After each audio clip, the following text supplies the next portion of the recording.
నూతన జీవం, నూతన జీవం, యేసులో నూతన జీవం, నూతన జీవం, నూతన జీవం, యేసులో నూతన జీవం, యేసులో నూతన జీవం, యేసులో నూతన జీవం, యేసులో నూతన జీవం, యేసులో నూతన జీవం,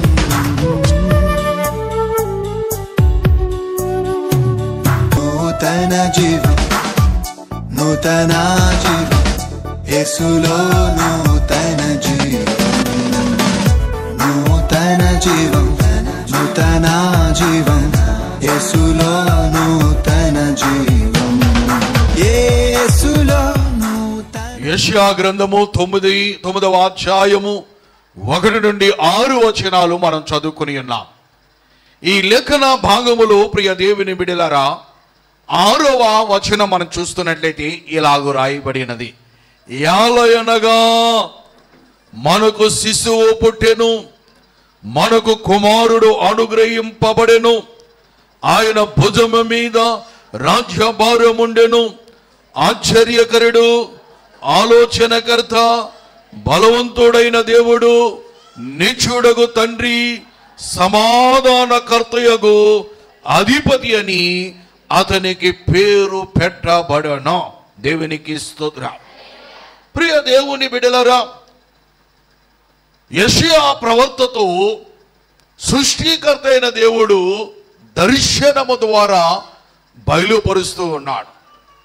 ప్రియ దేవుని బిడ్డలారా, ఈ యొక్క యెషయా కాలములో ప్రజలు ఏ రీతిగా ఉన్నారు, ఆనాటి యూదా దేశము ఏ రీతిగా ఉన్నది, అలాగే మిగిలిన దేశాలు ఏ రీతిగా ఉన్నవి అన్న విషయాన్ని, ఆ దినాలలో ఉన్న పరిస్థితులను బట్టి దేవుడు యెషయా ప్రవక్త ద్వారా ఒక ప్రవచనాన్ని ప్రభువే పలికించి ఉన్నారు. దేవునికి స్తోత్రం.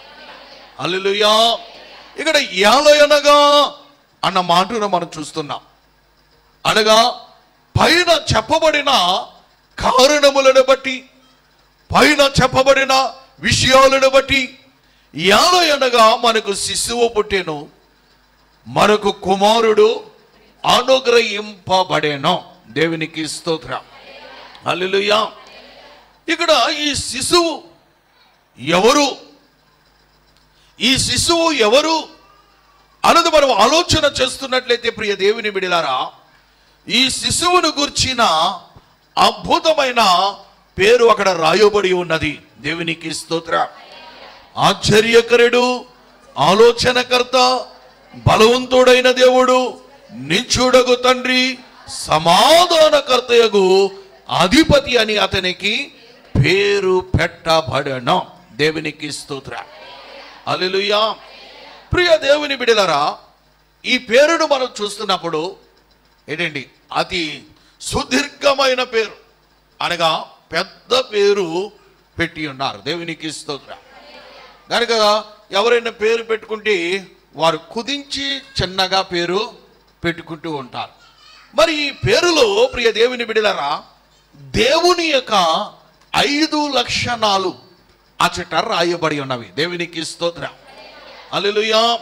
కనుక కొంతమంది పేర్లు పెట్టుకుంటారు ఏంటంటే చక్కని అర్థముతో కూడిన పేరులు. కనుక పేరుకు తగినట్లుగా మానవుడు జీవించగలిగితే అతని జీవితం ధన్యకరముగా ఉంటుంది. దేవునికి స్తోత్రం. హల్లెలూయా. మొదటిది ఆశ్చర్యకరుడు. దేవునికి స్తోత్రం. చెప్పండి, ఆశ్చర్యకరుడు. దేవునికి స్తోత్రం. కనుక యెషయా తన ప్రవచనము ద్వారా ఈ శిశువుకి ఇచ్చిన పేరులో ఒక భాగం ఏమిటంటే ఆశ్చర్యకరుడు. కరుడు.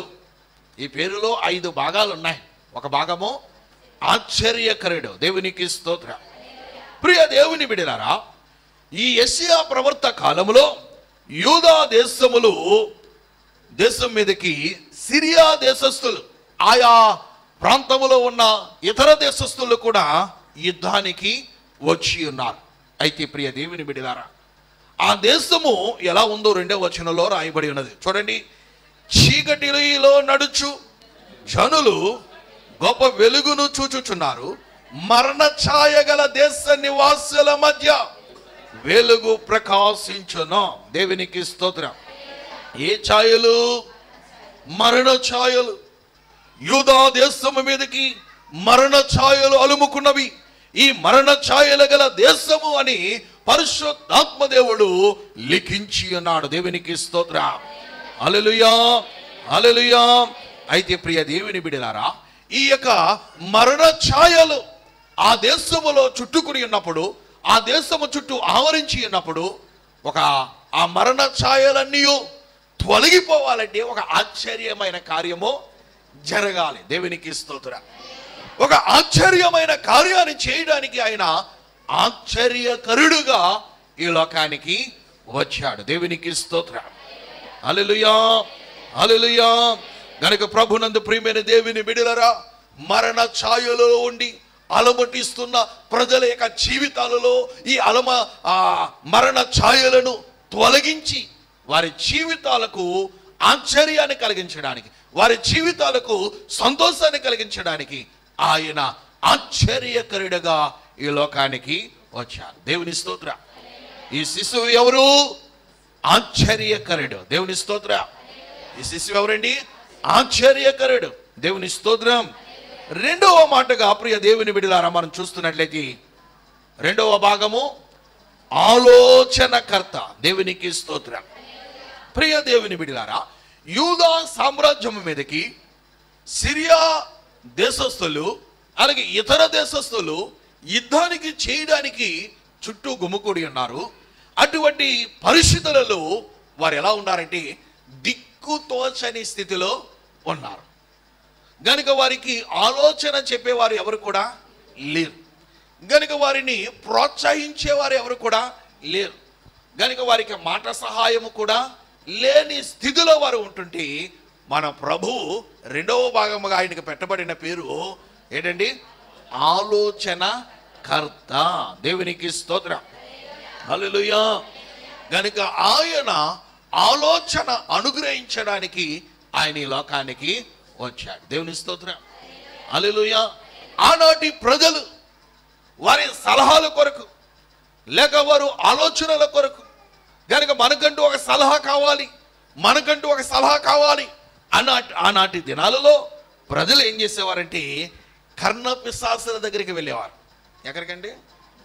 కర్ణపిశాసుల దగ్గరికి వెళ్ళారు. అలాగే మంత్రగాళ్ళ దగ్గరికి వెళ్ళారు. ప్రియ దేవుని బిడ్డలారా, గనక వారు ఏదో చెబుతారు, వారు ఏదో సలహా ఇస్తారు అని ఈ కర్ణపిశాసులను ఏంటంటే ఆరాధించే వారి దగ్గరికి, మంత్రగాళ్ళ దగ్గరికి వెళ్ళి సాంప్రదింపులు చేసేవారు. ప్రియ దేవుని బిడ్డలారా, దేవుని యొద్ద విచారణ చేసేవారి కాదు, దేవుని యొద్ద విచారణ చేసేవారి కాదు, దేవునిని ప్రార్థించేవారి కాదు. గనుక వారు ఏం చేసేవారంటే ఏంటండి ఈ లోక సంబంధంగా భూతవైద్యులను, మంత్రగానులను, కర్ణపిశాసులను సంప్రదిస్తూ వారి జీవితాలను గడిపేవారు. అయితే ప్రియ దేవుని బిడ్డలారా, ఈ యెషయా ప్రవక్త దేవునికి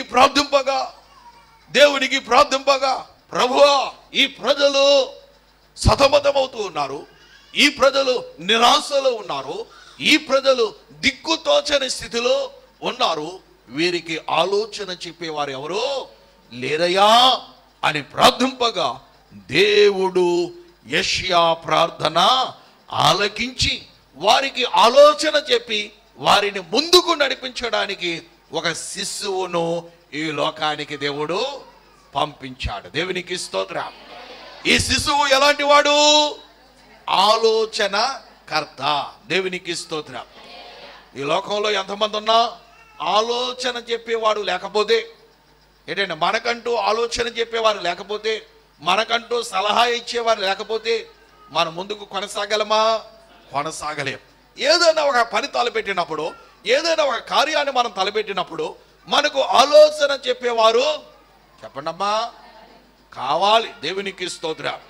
కనుక ఎవరైతే దేవుని యొక్క సహాయాన్ని కోరుకుంటారో, శ్రద్ధగా ఆలకించండి, ఎవరైతే దేవుని యొక్క సహాయాన్ని కోరుకుంటారో, ఎవరైతే దేవుని యొక్క విచారణ చేస్తారో, ఆయన వారి మీద దృష్టి ఉంచి వారికి ఆలోచన చెప్పేవాడు మన దేవుడు. దేవునికి స్తోత్రం. హల్లెలూయా. గనుక ఆయన ఆలోచనకర్తగా ఆయన ఈ లోకానికి వచ్చి ఉన్నాడు. దేవునికి స్తోత్రం. హల్లెలూయా. ఇంకా చూస్తున్నట్లయితే మరొక భాగము చెప్పండి, బలవంతుడైన దేవుడు. దేవునికి స్తోత్రం. హల్లెలూయా. కనుక యెషయా కాలము నాటి పరిస్థితులు చూడగా వారు బాధలు అనుభవిస్తూ వారు నిరాశ చెందారు, వారు బలహీనులైపోయారు. అటువంటి స్థితిలో వారు ఉంటూ ఆ ప్రజల యొక్క పరిస్థితులు ఎలా ఉన్నాయంటే గాఢాంధకారములాగా ఉన్నవి. చెప్పండి, ఎలా ఉన్నాయి? గాఢాంధకారముగా ఉన్నవి. ఇటువంటి గాఢాంధకారమయముగా ఉన్న వారి జీవితాలలో ప్రియ దేవుని బిడ్డలారా, వారికి ధైర్యాన్ని ఇవ్వడానికి, వారికి బలాన్ని చేకూర్చడానికి బలవంతుడైన దేవుడు శిశువుగా ఈ లోకములో ఆయన జన్మించాడు. దేవునికి స్తోత్రం. హల్లెలూయా. హల్లెలూయా. ప్రియ దేవుని బిడ్డలారా, 4వ వచనంలో మనం చూస్తున్నప్పుడు, మిజ్జాను దినమున జరిగినట్లు వారి బరువు కాడిని నీవు విరిచి ఉన్నావు, వారి మెడను కట్టు కర్రను, వానిని తోలు వారి కొరడాలను విరచి ఉన్నావు. దేవునికి స్తోత్రం. హల్లెలూయా. ప్రియ దేవుని బిడ్డలారా, చూస్తున్నట్లయితే వారు మోయాబులు చూస్తున్నట్లయితే వారు చాలా కఠినమైన పరిస్థితులలో ఉన్నారు. ఆనాటి ప్రజలు ఎక్కడ చూసినా ప్రియ దేవుని బిడ్డలారా నెమ్మది లేని స్థితిలో, ఎక్కడ చూసినా వారు బలహీనులుగా ఉన్నారు. పరిస్థితులను బట్టి ఇంకా వారు ఏంటంటే ధైర్యాన్ని కోల్పోయి వారు జీవిస్తున్న దినాలలో ఉన్నారు. అయితే ప్రియ దేవుని బిడ్డలారా, వారి మెడ మీద ఒక భారాన్ని కూడా వారు పెట్టి ఉన్నారు. అటువంటి స్థితిలో ఉన్న వీరిని విమోచించడానికి, వారి యొక్క భారముల నుండి విడుదల కలగజేయడానికి ప్రభు వారు బలవంతుడైన దేవునిగా ఈ లోకములో జన్మించాడు. దేవునికి స్తోత్రం. హల్లెలూయా. హల్లెలూయా. హల్లెలూయా. ప్రియ దేవుని బిడ్డలారా, సొమ్మచిల్లిపోయిన వారిని, బలహీనులుగా ఉన్న వారిని బలపరచడానికి, వారికి శక్తినివ్వడానికి బలవంతుడైన దేవుడు కుమారుడుగా, శిశువుగా ఆయన ఈ లోకములో జన్మించాడు. దేవునికి స్తోత్రం. కనుక 6వ భాగముగా మనం చూస్తున్నట్లయితే నిత్యుడగు తండ్రి. దేవునికి స్తోత్రం. హల్లెలూయా. ప్రియ దేవుని బిడ్డలారా, నిత్యుడగు తండ్రి అనగా ఆయన నిత్యము ఉండేవాడు. దేవుని స్తోత్రం. ఆయన నిత్యము ఉండేవాడు. ఆయన నిత్యము ఉండి ఏంటండి నిత్యుడగు తండ్రి. తండ్రి ఏ రీతిగా ప్రేమను పంచేవాడో, తండ్రి ఏ రీతిగా ఏంటండి కనికరించేవాడో, తండ్రి ఏ రీతిగా తన బిడ్డలను పోషించేవాడో ఆ రీతిగా నిత్యుడగు తండ్రి, తండ్రి లాంటి ప్రేమ కలిగిన వాడో, తండ్రిలాగా తన బిడ్డలను చూచుకునేవాడు. అందుకని ఆయనకు నిత్యుడగు తండ్రి. దేవుని స్తోత్రం. హల్లెలూయా. హల్లెలూయా. ప్రియ దేవుని బిడ్డలారా, అనాది నుండి ఉన్నవాడు, అలాగే నిత్యము ఆయన ఒక తండ్రిగా ఆయన నిన్ను ముందుకు నడిపించేవాడు. దేవునికి స్తోత్రం. హల్లెలూయా. తండ్రి లాంటి ప్రేమను అందిస్తూ శాశ్వత కాలము నిలిచి ఉండే తండ్రి మన తండ్రి. దేవుని స్తోత్రం. కనుక ఆయన నిత్యుడగు తండ్రి. వారు అనుకుంటున్నారు మనకు నిత్యము మనలను నడిపించేవాడు ఎవరూ లేరు అని నిరాశ చెందుతూ ఉన్నారు. మన పితరులు గతించిపోయారు, మన తండ్రులు గతించిపోయారు, మనకు ఎవరు కూడా లేరు. అటువంటి నిరాశతో ఉంటున్న వారికి ఆయన నిత్యుడగు తండ్రిగా ఆయన ఎల్లవేళలా మనలను నడిపించడానికి, మనలను బలపరచడానికి, మనను సంరక్షించడానికి, ఆయన నిత్యుడగు, చెప్పండి, నిత్యుడగు తండ్రి. దేవుని స్తోత్రం. హల్లెలూయా, హల్లెలూయా. గనుక ఆయన నిత్యుడగు తండ్రిగా ఈ లోకములో ఆయన జన్మించాడు. ఈ శిశువు ఎవరు అన్నది మనం చూస్తున్నట్లయితే ఆశ్చర్యకరుడు, ఆలోచనకర్త, బలవంతుడైన నిత్యుడగు తండ్రి, చివరగా సమాధానకర్తయగు అధిపతి. దేవునికి స్తోత్రం. ఆయనే సమాధానానికి కర్త, అధిపతి. కర్త, అధిపతి. దేవుని స్తోత్రం. కనుక యూదా దేశం మనం చూస్తున్నట్లయితే వారు సమాధానము కొరకు ఎదురు చూస్తూ ఉన్నారు. మన జీవితాలకు సమాధానం ఎప్పుడు వస్తుంది? మన జీవితాలకు సమాధానం ఎప్పుడు వస్తుంది? ఈ మరణ ఛాయల నుండి మనం ఎప్పుడు తొలగింపబడతాం?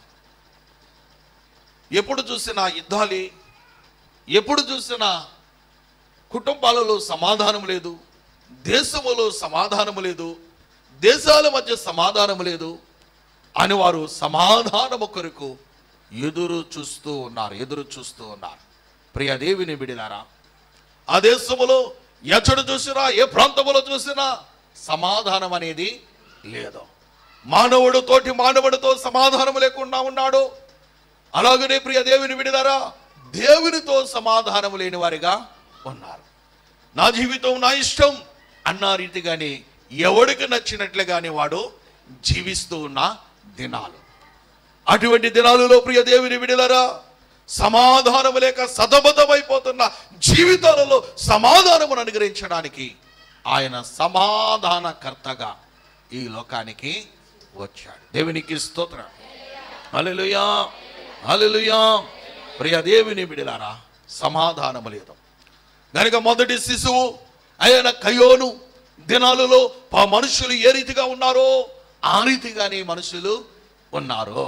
ప్రియ దేవుని బిడ్డలారా, ఆదికాండం మనం చూస్తున్నట్లయితే 6వ అధ్యాయము 5వ వచనంలోనికి రండి.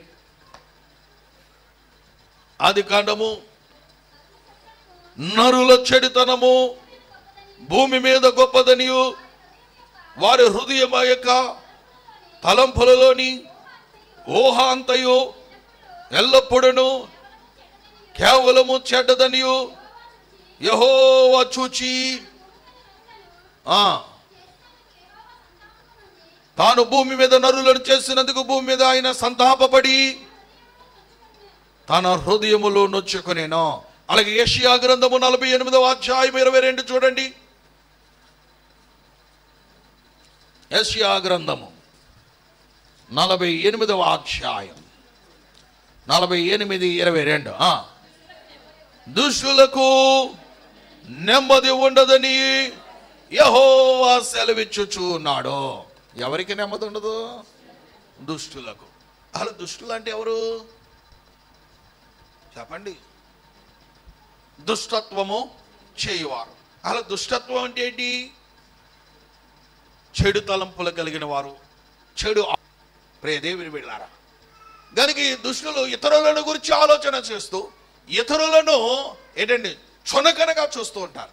మేమే గొప్పవారు, మేమే గొప్పవారం, మేమే తెలివైన వారం, గనుక మేమే పరిశుద్ధులము అన్నట్టుగా ఇతరులను చిన్న చూపు చూస్తూ, ఇతరులను హేళన చేస్తూ, ఇతరులను కించపరుస్తూ మాట్లాడుకుంటూ ఉంటారు. ఎవరు? దుష్టులు. అందుకని వారికి ఏముండదు చెప్పండి అమ్మా? వారికి నెమ్మది ఉండదు. దేవుని స్తోత్రం. నెమ్మది కలిగి ఉండాలంటే ఏం చేయాలి? దేవుని కలిగి ఉండడమే నెమ్మది. దేవుని కలిగిన బిడ్డలు ప్రభుని బట్టి ఆనందించడం ద్వారా, ప్రభుని బట్టి సంతోషించడం ద్వారా, దేవుని యొక్క వాక్యమును బట్టి మనం ఆనందించడం ద్వారా మన జీవితాలకు ఏం కలుగుతుంది? నెమ్మది కలుగుతుంది. దేవునికి స్తోత్రం. హల్లెలూయా. అందుకనే ప్రభు బిడ్డలు ఎన్ని కష్టాలున్నా, బాధలున్నా, ఏంటండి ఓ పక్కని బలహీన పరిస్థితుల్లో ఉన్న వారి జీవితాల్లో ఏముంటుందంటే నెమ్మది ఉంటుంది. కారణం, నా ప్రభు నాతో ఉన్నారు, నా ప్రభు నాకు సహాయము చేస్తారు అన్న నిశ్చయత వారి హృదయాలలో ఉంటుంది. కనుక దుష్టులకు ఇటు నిరీక్షణ ఉంటుందా? ఉండదు. ఎప్పుడు పక్కవాడిని గురించి ఏమన్నామా, పక్కవాడు ఎలా ఉన్నాడా, పక్కవాడు ఏం చేస్తున్నాడు, ఇదే తలంపులు కలిగిన వారిగా ఉంటారు. ఇది మంచి పని కాదు. కనుక ప్రియమైన దేవుని బిడ్డలారా, కనుక దేవాది దేవుడు సమాధానము లేని స్థితిలో ఉన్న, చెడు తలంపులలో ఉన్న ఏంటండి, అలాగే ఇటువంటి పరిస్థితులలో జీవిస్తూ ఉన్న మానవుల యొక్క జీవితాలలో సమాధానమును అనుగ్రహించడానికి ఆయన సమాధానకర్తగా ఈ లోకానికి వచ్చాడు. దేవునికి స్తోత్రం. హల్లెలూయా, హల్లెలూయా. గనుక ఈ శిశువుకు పెట్టబడిన పేరులో 5 ఏంటండి లక్షణాలు, ఏంటండి 5 భాగాలు మనం చూస్తున్నాం పేరులో. 1 ఆశ్చర్యకరుడు, ఆలోచనకర్త, బలవంతుడైన దేవుడు, నిత్యుడగు తండ్రి, సమాధానకర్తయగు అధిపతి. దేవుని స్తోత్రం. ప్రియ దేవుని బిడ్డలారా, ఆనాడు యూదా సామ్రాజ్యములో ఏ రీతిగా మరణ ఛాయలు అలుముకుంటూ ఉన్నావో, దేశములో అనేకులు హతులైపోతూ ఉన్నారో, నేటి దినాల్లో కూడా ప్రపంచ దేశాలలో చూస్తున్నట్లయితే నెమ్మది లేక, సమాధానం లేక చూస్తూ ఉన్నాం. కనుక ఒక ప్రాంతం మీదకి ఒక ప్రాంతము యుద్ధాలు జరుగుతూ ఉన్నాయి. వారిలో దయా కనికరాలనేవి లేని స్థితిలో ఉన్నారు. కనుక ప్రియమైన దేవుని బిడ్డలారా, నిరాశలో ఉంటున్న వారు ఉన్నారు, ఆలోచన చెప్పేవారు లేని స్థితిలో ఉన్నారు. ఎవరైతే శిశువైన యేసునొద్దకు వస్తారు, శిశువైన యేసును స్వీకరిస్తారు, కనుక శిశువైన యేసును తమ యొక్క జీవితాలలో ప్రథమ స్థానం ఇస్తారు, వారి జీవితాలకు ఏం కలుగుతుందంటే ఏంటండి, వారి జీవితాలలో ఉన్న మరణ ఛాయలు, ప్రతి విధమైన భయమును తొలగించి దేవుడు వారికి ఏం కలుగజేస్తాడండి, ఆశ్చర్య కార్యాలు వారి జీవితాల్లో దేవుడు జరిగిస్తాడు. దేవునికి స్తోత్రం. హల్లెలూయా. కనుక నేను ఒంటరి వాడను, లేక నాకు ఎవరూ లేరు అని నిరాశలో, నాకు ఎవరు సలహా ఇచ్చేవారు, ఆలోచన చెప్పేవారు ఎవరూ లేరు అని కలవరపడుతున్న వారు ఎవరైతే యేసును యొద్దకు వచ్చి ప్రార్థిస్తారో, యేసయ్యను ప్రార్థించి అనుభవాన్ని కలిగి ఉంటారో, వారి జీవితానికి ఆయన ఏం కలుగజేస్తాడండి, ఆలోచన అనుగ్రహిస్తారు. దేవునికి స్తోత్రం. హల్లెలూయా. దానికి ఒకవేళ నువ్వు బలహీనురాలు అనుకోవచ్చు, బలహీనుడు అనుకోవచ్చు. నువ్వు బలహీనురాలు అయినప్పటికీ మన దేవుడు బలవంతుడైన దేవుడు. ఆయన నిన్ను బలపరిచేవాడు, ఆయన నీకు ధైర్యాన్ని ఇచ్చేవాడు, ఆయన నీ చేయి పట్టుకుని ముందుకు నడిపించే దేవుడు. దేవుని స్తోత్రం. దానికి ఆయన నిత్యము తండ్రిలాగుండి నిన్ను నడిపించేవాడు, తండ్రిలాగుండి నిన్ను ఆదుకునేవాడు, తండ్రి లాంటి ప్రేమలను పంచుతూ నిత్యము నీ వెంట ఉండి నీకు ధైర్యాన్ని ఇచ్చే దేవుడు. దేవునికి స్తోత్రం.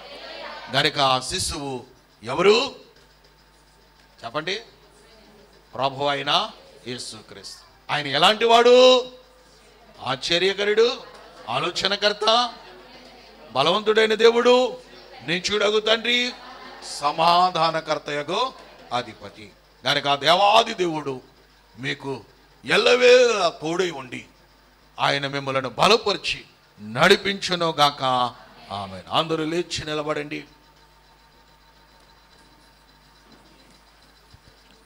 ప్రియా దేవుని బిడ్డలారా, ఒక నిమిషము విన్న వాక్యమును బట్టి ప్రతి ఒక్కరూ ప్రార్థన చేద్దాం. నీ జీవితంలో సమాధానము లేక, నీ జీవితంలో కలవరము చెందుతున్నావేమో, ఒకవేళ నీవు మరణ ఛాయలు, కొంతమంది నా జీవితం, ఈ జీవితం ఎందుకండి అని జీవితంలో నిరాశపడి కుంగిపోతున్నవారు, ఇంకా చనిపోవడమే మేలు అనుకుంటున్నవారు, ఇటువంటి స్థితిలో ఉన్న మిమ్ములను ఆయన బలపరచడానికి, మీకు ధైర్యాన్ని ఇవ్వడానికి, మీరు ఏ ఏ పరిస్థితులలో కలవరము చెందుతూ ఉన్నారు, ఏ ఏ పరిస్థితులలో విసిగి వేసారిపోయి ఉన్నారు, ఆ పరిస్థితులన్నిటిలో ఆశ్చర్యమైన కార్యాలు చేసి మీ జీవితాన్ని ఆశ్చర్యరీతిగా మార్చడానికి ఆయన ఈ లోకములో ఒక శిశువుగా కన్య మరియ గర్భమున ఆయన ఈ లోకములో జన్మించాడు. గనుక ప్రభుని స్తుతించు, ప్రభుని స్తుతించాను. మీ రెండు చేతుల పైకి చాచి, ప్రభువా నా జీవితంలో ఆశ్చర్యమైన కార్యములు చేయడానికి ఒక శిశువుగా జన్మించినందుకు నీకు వందనాలయ్యా, నీకు వందనాలయ్యా అని ప్రభుని స్తుతిందాం, ప్రభుని స్తుతిందాం, ప్రభుని స్తుతిందాం. ప్రియ దేవుని బిడ్డలారా, ఒకవేళ నా జీవితంలో ఎవరు నాకు ఆలోచన చెప్పేవారు లేరండి అని నిరాశలో ఉన్నామేమో, కనుక ఆయన ఆలోచన చెప్పి ఆలోచనకర్త అయిన దేవుడు గనుక ఆ ప్రభుని స్తుతిందాం. రెండు చేతులు పైకెత్తి ప్రభుని ప్రార్థన చేద్దాం. రెండు చేతులు పైకెత్తి నోరు తెరచి, ప్రభువా నాకు ఆలోచన చెప్పేవాడు నీవేనని వాక్యము ద్వారా తేటగా తెలియపరిచేనా. నీవు ఆలోచన కర్తవు గనుక నీకు స్తోత్రాలయ్యా. ప్రభువా నేను అనేకమైన సమస్యలలో ఉన్నాను, అనేకమైన బాధలలో ఉన్నాను, అనేకమైన అప్పుల బాధలో నేను కుంగిపోయి ఉన్నాను. ప్రభువా నా జీవితం ప్రభువా మరణ ఛాయలు అలుముకుని ఉన్నావయ్యా. ప్రభువా ఇట్టి స్థితిలో నేను ఉన్నానయ్యా. ప్రభువా నాకు ఆలోచన దయచేయండి. ఈ సమస్యల నుండి, ఈ కష్టాల నుండి, ఈ బాధల నుండి, ఈ యొక్క వేదనల నుండి ప్రభువా నాకు విడుదల కలగచేయ మార్గాన్ని నాకు బయలుపరిచయ్యా. ప్రభుని ప్రార్థించండి అమ్మా. నీ బాధలను ప్రభువు చెప్పుకుంటే ప్రభువు నీకు సహాయం చేస్తాడు, ప్రభువు నిన్ను ఆదుకుంటాడు. నీవు ఏ ఏ పరిస్థితులను బట్టి కలవరము చెందుతూ ఉన్నావు,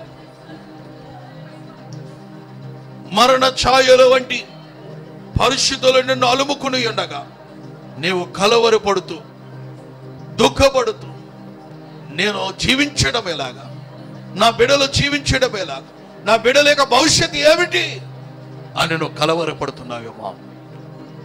గనక ఈ శిశువుగా పుట్టిన యేసయ్య ఆయన మన జీవితాలలో ఆశ్చర్య కార్యాలు చేయడానికి, నీ కుమారుల యొక్క జీవితాలలో ఆశ్చర్యమైన కార్యాలు చేయడానికి, నీ కుమార్తెల యొక్క జీవితాలలో ఆశ్చర్యమైన కార్యాలు చేయడానికి ఆయన ఈ లోకానికి వచ్చి ఉన్నాడు.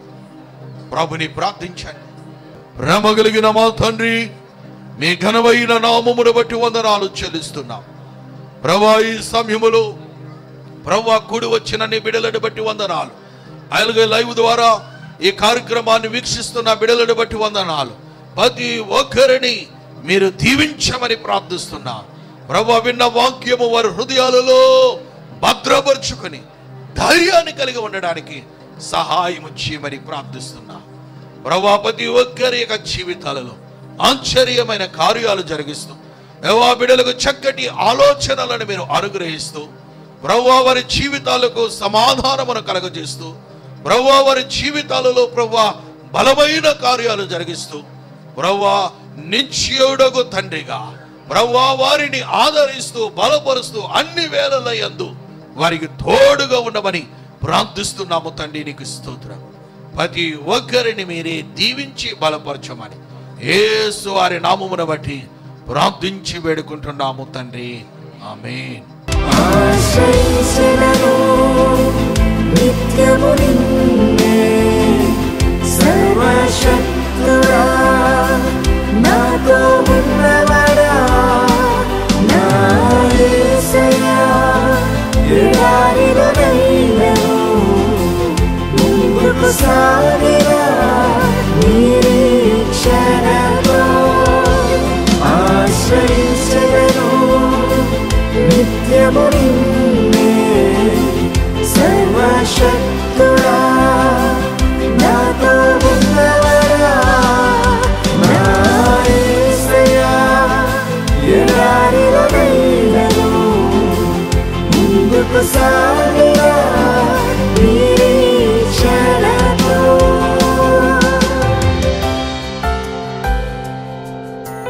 Praise the Lord. Dear friends, to watch more sermons and worship songs, please subscribe to our YouTube channel Moses Abhishek, MOSES ABHISHEK, and follow us on Facebook and Instagram @Moses Abhishek Tanity.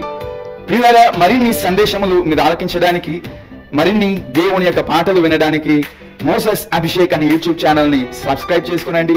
అలాగే Facebook లోను, Instagram లోను Moses Abhishek Taneti అనే మన యొక్క channel ని follow అవ్వండి. దేవుడు మిమ్మల్ని దీవించును గాక. For your prayers and support, our address: Pastor T. Moses Abhishek, son of Reverend T. Blessing, Emmanuel Church, Bhaskar Nagar, Samalkot, Andhra Pradesh, India 533-440. Our phone numbers 888-63-29940. May God bless you all.